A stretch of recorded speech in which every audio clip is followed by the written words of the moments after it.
professora Eliane Rasotto, e nessa semana, que inicia a semana 9, nós iremos estudar o assunto sobre óxidos. Então, vocês já viram ácidos, bases, sais, e hoje é o último grupo das funções que a gente chama de funções inorgânicas. Então, hoje a gente vai estudar um pouquinho sobre óxidos, as suas aplicações, as suas curiosidades, tá bom? Vamos lá?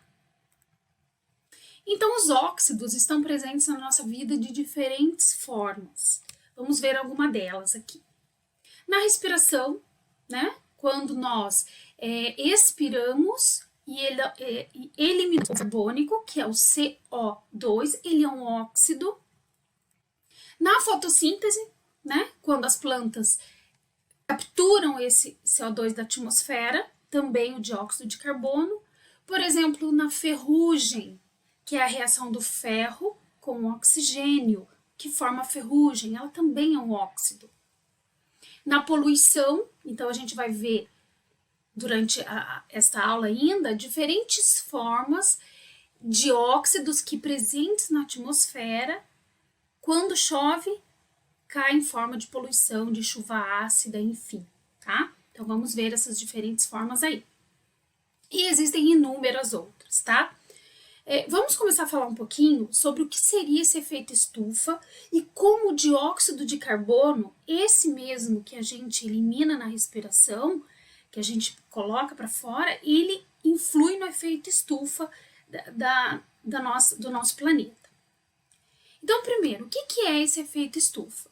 Ele é um fenômeno natural onde o CO2 retém parte da energia do Sol, ok? Se não fosse assim, a Terra ficaria muito fria. Então, esse CO2 faz essa proteção como se fosse uma estufa mesmo.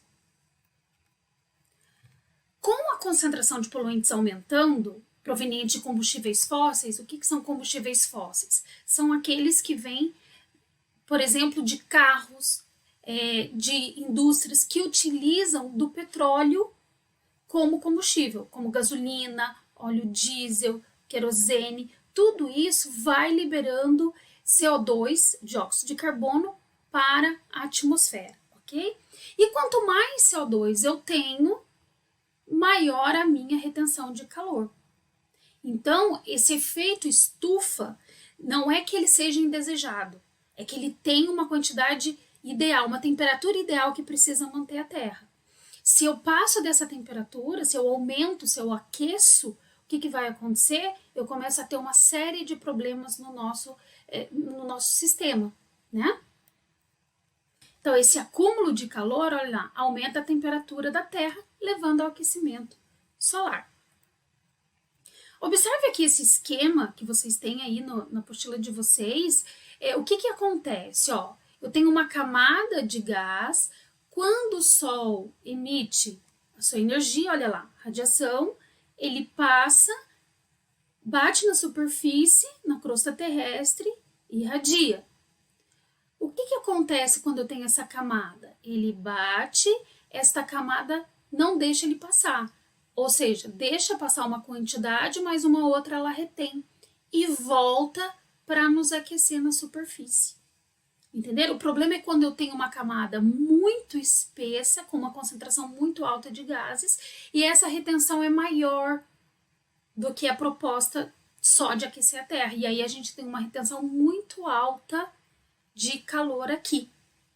Nesse QR Code que vocês têm lá, vai mostrar para vocês uma animação sobre o efeito, o aquecimento solar. Então, nessa animação, depois dela, vocês têm um quiz de perguntas e respostas, é bem legal, vale a pena vocês conferirem lá. Bom, então esse gás, estamos falando ainda do dióxido de carbono, ok? Ele dissolve-se em água, olha só, produzindo um ácido que a gente já estudou, que é o ácido carbônico, ok? Então, toda vez que eu tenho CO2 na atmosfera e chove, forma-se o ácido carbônico, ok? É um outro gás que também interfere nas leis da chuva. Por que interfere? Porque, na verdade, como eu tenho dióxido de carbono na atmosfera, a chuva ela é normalmente ou levemente ácida. O problema é quando eu começo a acumular outros óxidos na atmosfera. E aí, quando chove, arrasta esses outros óxidos também na forma de ácidos, que vai aí contribuir para que essa chuva seja realmente ácida. E isso causa imensos transtornos, por exemplo, para a plantação, para os animais, principalmente a biota aquática, né? Então, esse é o grande problema, ok? Então, por exemplo, quando eu tenho o dióxido de nitrogênio, veja, dióxido, eu tenho óxidos de nitrogênio na atmosfera. Então, quando reage com água, olha aqui embaixo a reação. O que vai acontecer? Forma o ácido nítrico e o ácido nitroso. Então, veja, eu vou ter uma combinação de muitos ácidos na atmosfera. Então, não tem como, principalmente em períodos de escassez, a próxima chuva, né, ela vem ácida. E isso vai causando deteriorização, inclusive de monumentos, de estátuas que ficam em praça pública. Tá? Isso é um grande problema para a gente. Tá, mas qual então é a relação entre a poluição e a chuva ácida? Vamos pensar. O que seria uma chuva considerada ácida? É qualquer chuva que tenha um valor de pH inferior a 5,6. Vocês já viram mais ou menos como que funciona uma escala de pH, né? Quanto mais próxima de 1 tiver, mais ácido é aquele meu composto, mais ácido é a minha substância. Então, a chuva abaixo de 5,6, ela é considerada ácida, tá? A presença de dióxido de carbono, que quando dissolvido na atmosfera, que faz com que ela seja ligeiramente ácida, que foi o que a gente viu, ok? Porém, com a presença dos outros óxidos, olha aqui o que vai acontecer, da onde que eles estão vindo, dos combustíveis fósseis, olha lá, que tem derivados de enxofre e de nitrogênio. Então, todas as vezes que está sendo eliminado fumaça, seja de escapamento de automóvel, seja das indústrias, eu tenho a formação do dióxido ou trióxido de enxofre, porque eles não lançam o óxido, eles lançam o enxofre, eles lançam o nitrogênio, que na atmosfera reage com o oxigênio, formando os óxidos, ok? O SO2 e o SO3. A alta concentração desses poluentes no ar que vão ser os grandes responsáveis pela chuva ácida. Por quê? De novo, porque quando chove, água que reage com esse óxido formando um ácido. A gente já vai ver novamente aqui. Olha só, pegando o caso específico do enxofre, tá? Que é um dos mais comuns causadores aí ou agravadores da chuva ácida, né? Então veja, eu tenho o enxofre que foi lançado na atmosfera tanto por automóveis quanto pelas indústrias. Ok. Ele reage, olha lá, mais oxigênio, que eu tenho em abundância na atmosfera, né? Formou o dióxido de enxofre. Esse dióxido de enxofre, ele volta a se ligar ou a se recombinar com os oxigênios que estão ali, formando agora o SO3. Esse SO3, por sua vez, quando chove, olha lá, presença de água, forma o H2SO4 aquoso, que vai cair, então, diminuindo o pH, ok? Olha lá, outro gás que torna a acidez da chuva mais intensa é o dióxido de nitrogênio, como a gente já viu. Então, eu tenho o dióxido de nitrogênio, ele reage com água, forma os dois ácidos aí que vão contribuir para essa acidez, ok? Então, aonde ocorre a chuva ácida? Veja só, ela ocorre principalmente nas cidades muito industrializadas, mas qual é o grande problema? As correntes atmosféricas levam a quilômetros de distância. Então, como a gente tem ventos em várias direções, isso vai espalhando e levando as consequências para outras regiões, ok? Então, esse fenômeno provoca a acidificação do solo e prejudica também as plantas, os animais, os rios e toda a biota aquática e floresta também, ok? Houve um acordo entre muitos países que aconteceu em 1997, chamado de Protocolo de Quioto. onde todas essas nações, ou as mais desenvolvidas, se comprometeram a reduzir as suas emissões. Muito se fala sobre o protocolo de Kyoto, alguns países não estão contribuindo, não estão cumprindo esse protocolo que foi acordado, então as discussões continuam, tá? Então todas as vezes que vocês ouvirem falar na televisão, nos jornais, na internet sobre o protocolo de Kyoto, foi esse acordo que foi feito para reduzir a emissão de gases poluentes na atmosfera, ok? Porém, nem todos vêm cumprindo a sua parte nesse acordo. Então, diante disso, então a gente viu que os óxidos estão muito presentes na nossa vida. E qual então é o conceito químico de óxidos? Qual é ele? Então, nós vimos que os gases CO2, SO2, SO3, NO2 são os principais responsáveis pela chuva ácida e eles pertencem a esse grupo chamado de óxidos. Então, o que é um óxido? É todo composto binário, ou seja, formado por dois elementos, sendo que um deles é sempre o oxigênio. Tá bom? Então, sempre é um composto binário, onde um deles é sempre o oxigênio. Tudo bem?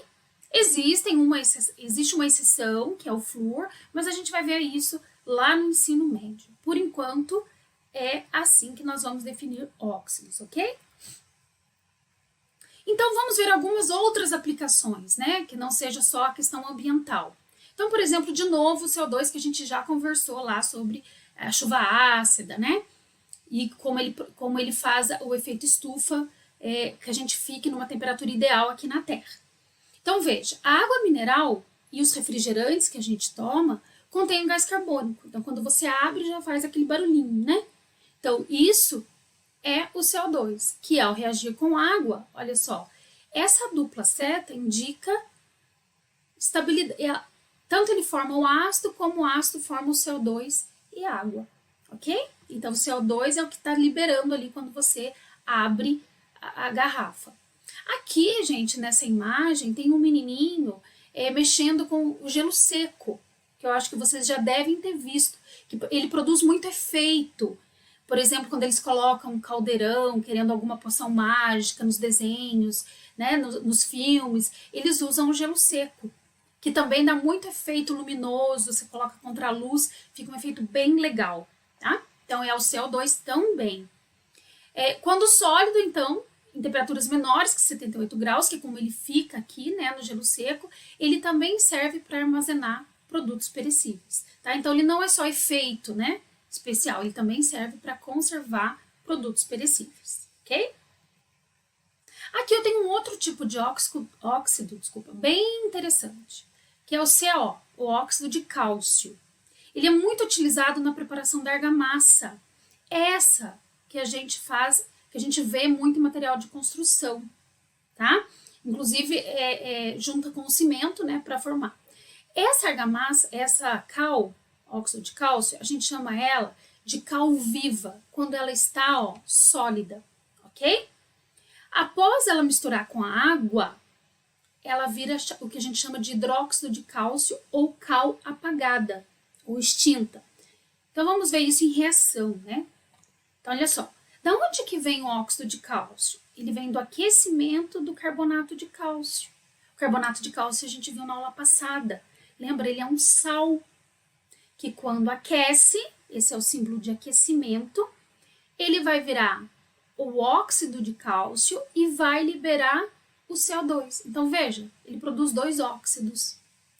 Bom, essa cal extinta ou apagada, quando misturada com água, o que ela vira? Ou como é que vai ser a reação? Ela forma, olha só, a gente também já viu essa função, o hidróxido de cálcio, e libera calor para o meio.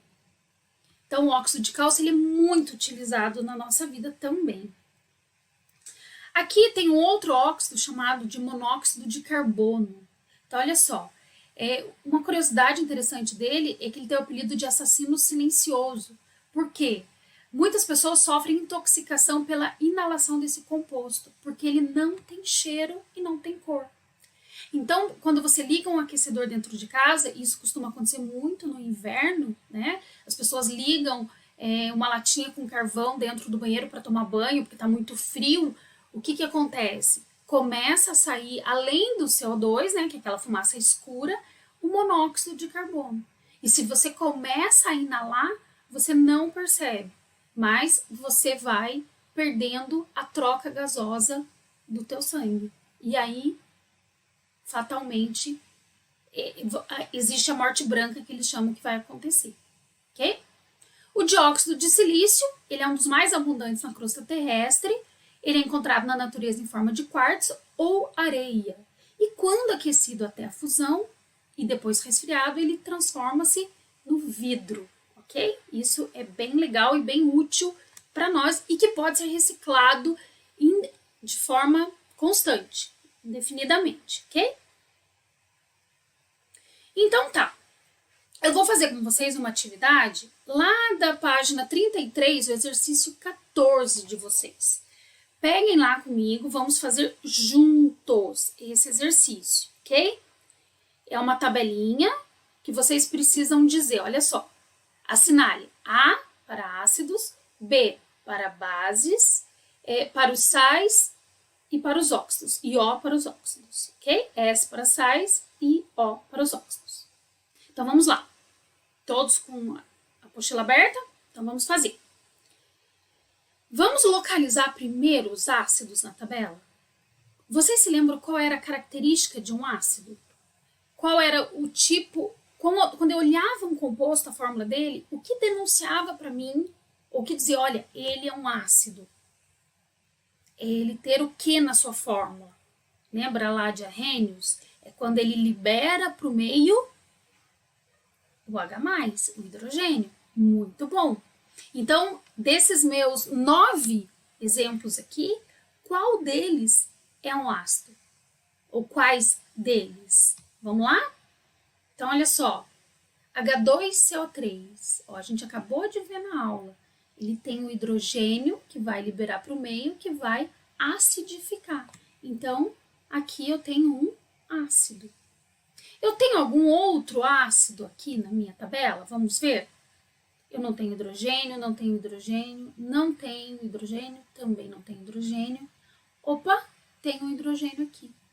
Então, aqui, olha, eu tenho outro composto ácido. Aqui eu não tenho mais nenhum hidrogênio, né? Não no início para ser liberado sozinho. Aqui também não. E aqui também eu não tenho porque ele não vai ser liberado sozinho. Então, acabaram os meus ácidos. Próximo. O que for base. Como que são as bases? Vamos relembrar. Assim como os ácidos liberam hidrogênio para o meio, as bases vão liberar OH-. Lembra? A hidroxila para o meio. Então, quais compostos têm essa característica aqui? Veja só. Aqui eu não tenho hidroxila, o OH junto. Aqui também não tenho. Olha aqui. Uma hidroxila juntinha, um OH junto, que ao ser colocado na água, vai se desprender do Na+. Então, aqui eu tenho uma base. Aqui embaixo, também não tenho OH, vamos para a última coluna. Aqui eu tenho OH, olha só, juntos. Esse 2 é lá do magnésio, porque ele é do segundo grupo, né? Então, aqui eu também tenho uma base. Aqui, eu não tenho OH, só tenho O. E por fim eu tenho mais uma base, ó, o KOH, o hidróxido de potássio aqui com o OH juntinho, a nossa última base, ok?